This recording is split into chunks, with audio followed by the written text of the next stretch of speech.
President is a career recognition and established to recognize NAGARA members, current or past, who have made a significant contribution to promote and enhance the ambitious mission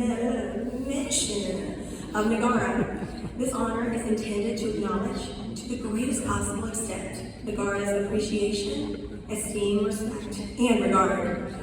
This year, NAGARA has selected Galen Wilson as recipient of the 2023 Dearstyne Distinguished Service Award after 25 years of being a proactive leader of NAGARA.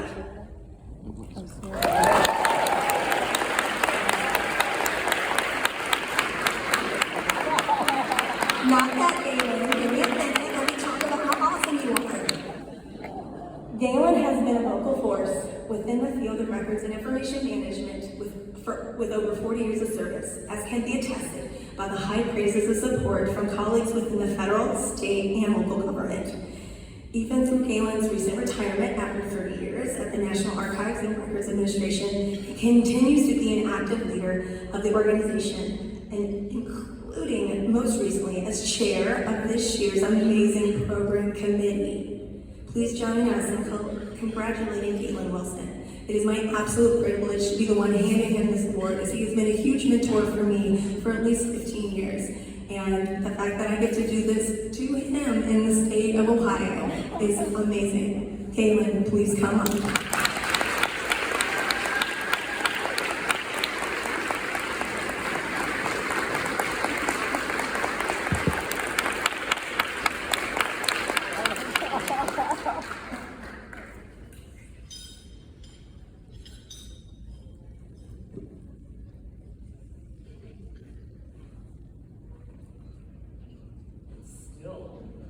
It's very still. From the bottom of my heart, thank you.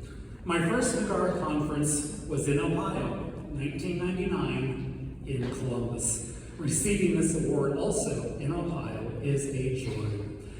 Does this make me an elder statesman of the tribe? Or, since I retired this past winter, is it sort of a posthumous thing? If it's posthumous, would someone please break that news gently to my widow, Betsy, who is sitting beside me? But let's pretend, just for a moment, that I'm an elder statesman. And as such, I now give my blessing on and challenge to you, the tribe. At the 2015 NAGARA conference in Austin, I was able to nab a one-on-one chat with David Ferrier, now former Archivist of the United States. I wanted to tell him about an interesting fact I had discovered about the motto literally chipped in stone on the facade of NARA's headquarters in Washington, D.C. on the Mall. What's past is prologue.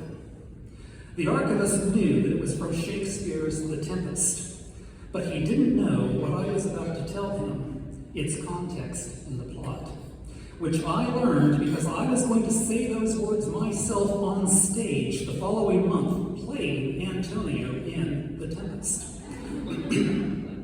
So here's the story. The king, Antonio, and several other characters are shipwrecked and wash up on an island. Antonio starts to scheme.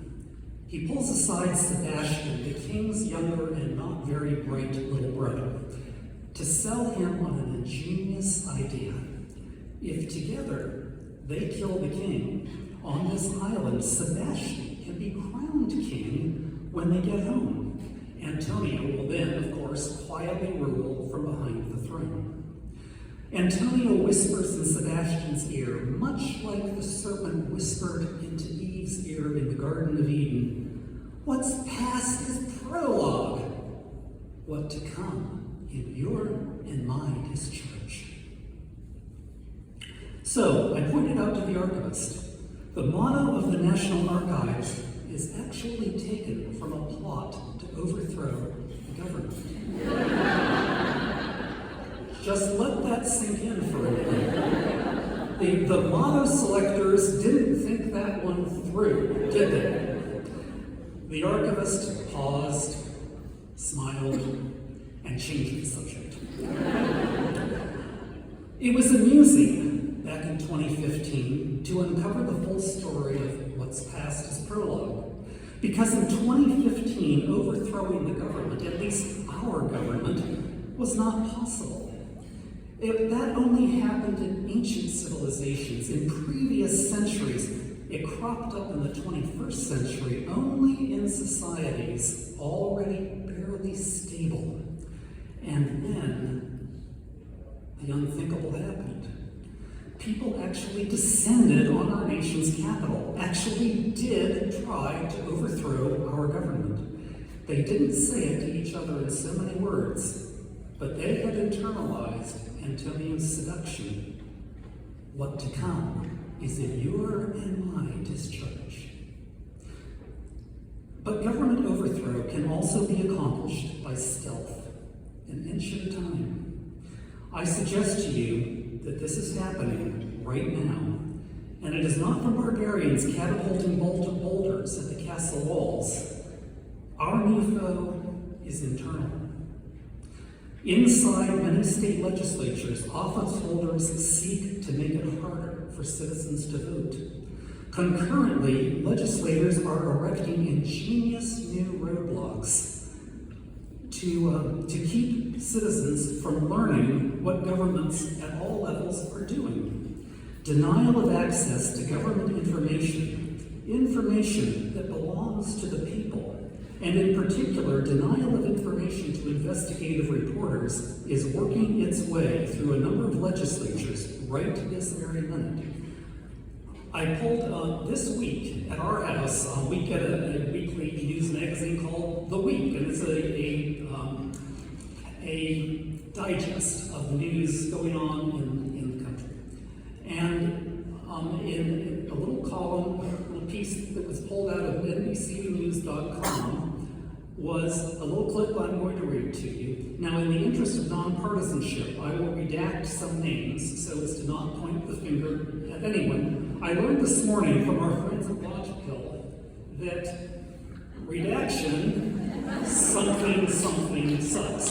If you want one of these, get yourself to the Logicull booth up there in the exhibit hall. I think the word that they redacted is really. Okay, so name of state redacted, governor, name of governor redacted, has repeatedly used executive orders and legal exemptions passed by the name of party redacted controlled legislature to override name of state redacted sunshine laws and keep information from the public.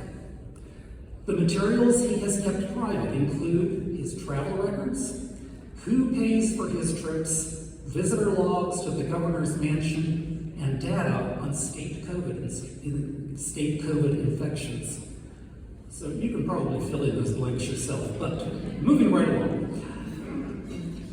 Each person in this room, you caretakers and administrators and managers of that information, may find yourselves in the crosshairs in the not-too-distant future.